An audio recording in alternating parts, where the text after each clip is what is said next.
সংবাদ সবাইকে স্বাগত জানাচ্ছি। আমি ফিরোজ তোহা। শুরুতে সংবাদ শিরোনাম জানিয়ে দিব আমাদের হাতে থাকা সর্বশেষ গুরুত্বপূর্ণ আপডেট বাংলা সংবাদ। শুরুতে শিরোনাম। বিকেলে ডিএমপিতে যাবে বিএনপির প্রতিনিধি দল। বিএনপি চেয়ারপারসন বেগম খালেদা জিয়ার নিঃশর্ত মুক্তি দাবিতে আগামী শনিবার নয়াপল্টনে সমাবেশ করবে বিএনপি। এই সমাবেশের অনুমতির বিষয়ে কথা বলতে ঢাকা মেট্রোপলিটন পুলিশ ডিএমপি কমিশনারের কার্যালয়ে যাবে দলটির একটি প্রতিনিধি দল। এরপর জানিয়ে দিব খালেদা জিয়ার সঙ্গে গর্হিত আচরণ করেছে ইউনাইটেড হাসপাতাল, বলল ইউট্যাব। এদিকে পদ্মা সেতু ঋণের সপ্তম এবং অষ্টম কিস্তি পরিশোধ। পদ্মা সেতু নির্মাণের জন্য নেওয়া ঋণের সপ্তম এবং অষ্টম কিস্তি পরিশোধ করা হয়েছে। প্রধানমন্ত্রী শেখ হাসিনার কাছে এই দুই কিস্তি বাবদ ৩১৪ কোটি টাকার চেক হস্তান্তর করেছে সেতু কর্তৃপক্ষ। বৃহস্পতিবার ২৭ জুন সকালে গণভবনে প্রধানমন্ত্রীর কাছে চেক হস্তান্তর করেন সড়ক পরিবহন ও সেতুমন্ত্রী ওবায়দুল কাদের। এবারে জানাবো, কালবেলা সাংবাদিককে মারতে গেল সাদেক অ্যাগ্রোর বাহিনী। রাজধানীর মোহাম্মদপুরে সাদেক অ্যাগ্রোর অবৈধ স্থাপনা উচ্ছেদ অভিযানে সংবাদ সংগ্রহ করতে গেলে কালবেলার লিড মজুর রিপোর্টার আকরাম হোসেনের উপর হামলা করেছে প্রতিষ্ঠানটির ম্যানেজার সহ কয়েকজন। জানা যায়, সকাল থেকেই ঢাকা উত্তর সিটি কর্পোরেশন ডিএনসিসি উচ্ছেদ অভিযান শুরু করে সাদেক অ্যাগ্রোতে। সে সময় সাদেক অ্যাগ্রো বাহিনীও ছিল সেখানে। এ সময় কালবেলা সাংবাদিকেরা সংবাদ সংগ্রহ করতে গেলে তাদের উপর হামলা করতে তেড়ে আসে সাদেক অ্যাগ্রোর বাহিনী। এদিকে প্রতিপক্ষের হামলায় আহত আওয়ামী লীগ কর্মীর মৃত্যু। পাবনা সুজানগর উপজেলায় রাজনৈতিক প্রতিপক্ষের হামলায় গুরুতর আহত হয়ে চিকিৎসাধীন অবস্থায় এক আওয়ামী লীগ কর্মী মারা গেছেন।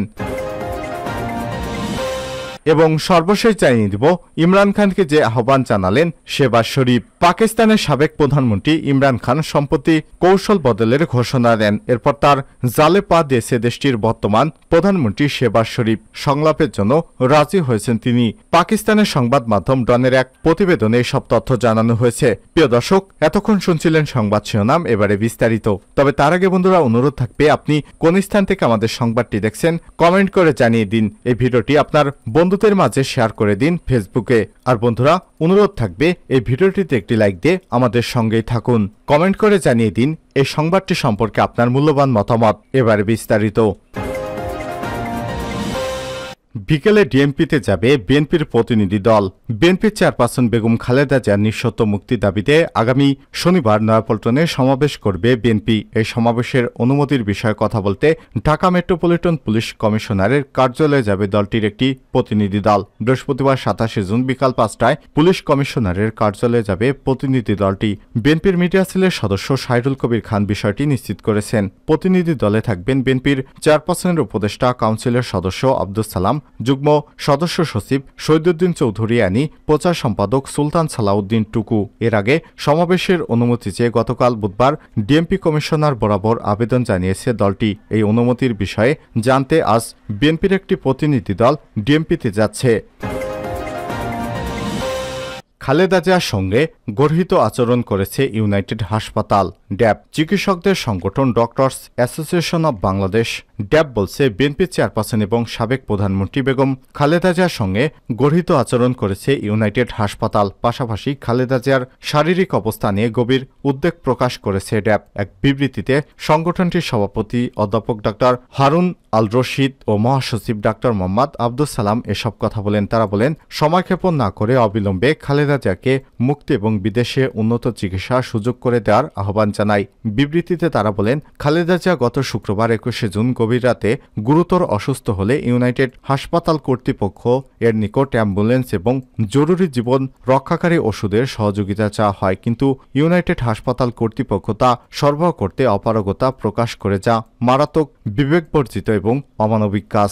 মানুষের জীবন রক্ষাকারী প্রয়োজনীয় ওষুধ এবং অ্যাম্বুলেন্স সরবরাহ না করে ইউনাইটেড হাসপাতাল কর্তৃপক্ষ যে গর্হিত কাজ করেছে তা এদেশের জনগণ মনে রাখবে এবং যথাসময়ের প্রয়োজনীয় ব্যবস্থা নেওয়া হবে। এ সময় তারা বলেন, সাবেক প্রধানমন্ত্রী বেগম খালেদা জিয়ার বয়স এখন ৭৯ বছর। শর্ত সাপেক্ষে সরকারের নির্বাহী আদেশে মুক্তি পেলেও প্রবীণ বয়সে খালেদা জিয়া কার্যত কারাবন্দী। তিনি দীর্ঘদিন ধরেই নানা রোগে আক্রান্ত। ২০১৮ সালে কারাগারে যাওয়ার তারপর তিনি আরও অসুস্থ হয়ে পড়েছেন।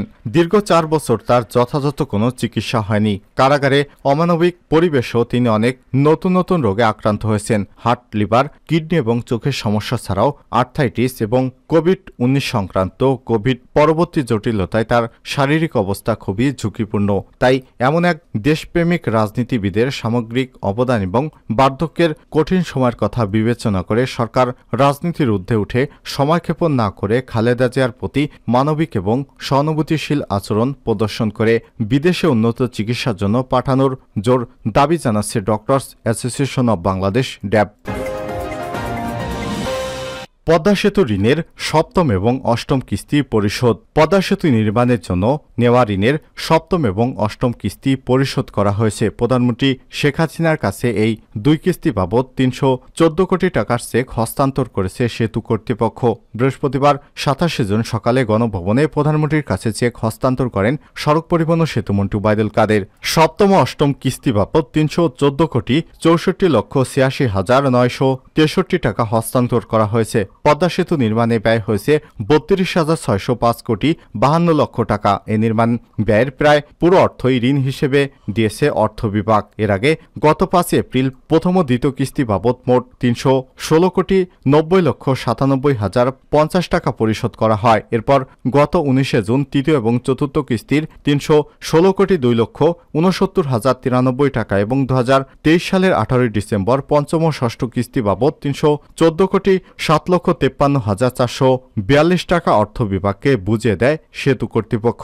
স্বপ্নের এই সেতু নির্মাণে অর্থ বিভাগ এবং বাংলাদেশ সেতু কর্তৃপক্ষের মধ্যে স্বাক্ষরিত চুক্তির আওতায় বাংলাদেশ ব্যাংক থেকে স্বল্প সুদে ঋণ নেওয়া হয়। শেখ হাসিনা 2022 সালের 25 জুন প্রমত্ত পদ্মা নদীর উপর নির্মিত 6.15 কিলোমিটার দীর্ঘ দেশের বৃহত্তম এই সেতু উদ্বোধন করেন। কালবেলায় সাংবাদিককে মারতে গেল সাদেক অ্যাগ্রোর বাহিনী। রাজধানীর মোহাম্মদপুরে সাদেক অ্যাগ্রোর অবৈধ স্থাপনা উচ্ছেদ অভিযানে সংবাদ সংগ্রহ করতে গেলে কালবেলার লিড মজুর রিপোর্টার আকরাম হোসেন এর উপর হামলা করেছে প্রতিষ্ঠানটির ম্যানেজার সহ কয়েকজন। বৃহস্পতিবার 27 জুন দুপুর 1টার দিকে এই দুর্ঘটনা ঘটে। জানা যায়, সকাল থেকেই ঢাকা উত্তর সিটি কর্পোরেশন ডিএনসিসি উচ্ছেদ অভিযান শুরু করে সাদেক অ্যাগ্রোতে। সে সময় সাদেক অ্যাগ্রো বাহিনীরাও ছিল। এ সময় কালবেলার লিড মজুর রিপোর্টার আকরাম হোসেন লাইভ করতে গেলে তেড়ে আসে সাদেক অ্যাগ্রোর বাহিনী। আকরাম হোসেন বলেন, মোহাম্মদপুরে সাদেক অ্যাগ্রোতে চলা ডিএনসিসির উচ্ছেদ অভিযানে সংবাদ প্রকাশ করতে গেলে সাদেক অ্যাগ্রোর ম্যানেজার এবং ক্যামেরাম্যান সহ তার বাহিনীর লোকজন আমার উপর হামলা চালাতে আসে। আমার ক্যামেরা মাইক্রোফোন ছিনিয়ে নিতে চায়। এ সময় উপস্থিত অন্যান্য গণমাধ্যম কর্মীরা এগিয়ে আসলে পিছু হটে সাদেক অ্যাগ্রো বাহিনী। প্রত্যক্ষদর্শী ইত্তেফাকের রিপোর্টার জুবার জানান, আমরা সবাই উচ্ছেদ অভিযানের কভার করছিলাম। হঠাৎ দেখি দৈনিক কালবেলার রিপোর্টার আকরাম ভাইয়ের মোবাইল ফোন এবং বুম নিয়ে টানাহেচড়া করে তার কাজে বাধা দেওয়া হচ্ছে। এরপর আমরা এগিয়ে গেলে পালিয়ে যায় সাদেক অ্যাগ্রোর বাহিনী।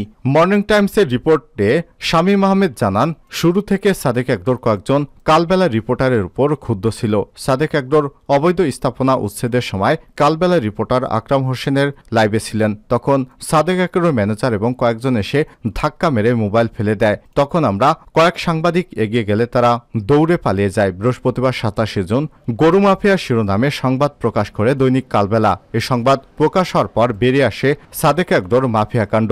প্রতিবেদনে বলা হয়, প্রভাবশালীদের সঙ্গে ওঠা বসা তার, চোখ ধাঁধানো বিজ্ঞাপনার নানা চমকের কারণে বারবার আলোচনায় আসে এই খামার। সেখানে নিজেই ক্রেতাদের হাসি মুখে অভ্যর্থনা জানান। দেখে শুনে মনে হয় এই সাদেক অ্যাগ্রো ঘিরেই যেন পরিচালিত হয় তার সার্বিক কার্যক্রম। কিন্তু এই খামারের আড়ালে দিনে দিনে উত্থান ঘটেছে এক গরু মাফিয়ার, যার নাম শাহ ইমরান হোসেন। দেশের সীমান্ত এলাকা থেকে রাজধানী পর্যন্ত বিস্তার করেছে গরু চোরা চালানের সিন্ডিকেট। ভারত থেকে থাইল্যান্ড, মিয়ানমার, যুক্তরাষ্ট্র সহ বিভিন্ন দেশ থেকে চোরাই পথে নানা জাতের গরু আনা হয় বাংলাদেশে। সেজন্য স্তরে স্তরে রাখা হয় দালাল। দেশের বিভিন্ন প্রান্তে গড়ে তোলা হয়েছে গরু রাখার গোপন ডেরা। ঢাকার বসিলায় খাল দখল করে গড়ে তুলেছে অ্যাগ্রো ফার্ম। প্রয়োজনে ব্যবহার করেন তার সঙ্গে ঘনিষ্ঠ প্রভাবশালী রাজনীতিবিদ, আমলা এবং ব্যবসায়ীদের। এ খাতের অনিয়ম দেখার দায়িত্বে থাকা প্রাণী সম্পদ অধিদপ্তরও তার হাতের মুঠোয়। কথামতো না চললে অন্য খামারিদের বিরুদ্ধে যখন তখন মামলা ঠুকে দেয় সাদেক অ্যাগ্রোর ইমরান। দাপট দেখে বাংলাদেশের ডেইরি ফার্মস অ্যাসোসিয়েশনের সভাপতি পদও দখল নিয়েছে মোহাম্মদ ইমরান হোসেন। কালবেলায় দীর্ঘ অনুসন্ধানে এসব তথ্য বেরিয়ে এসেছে।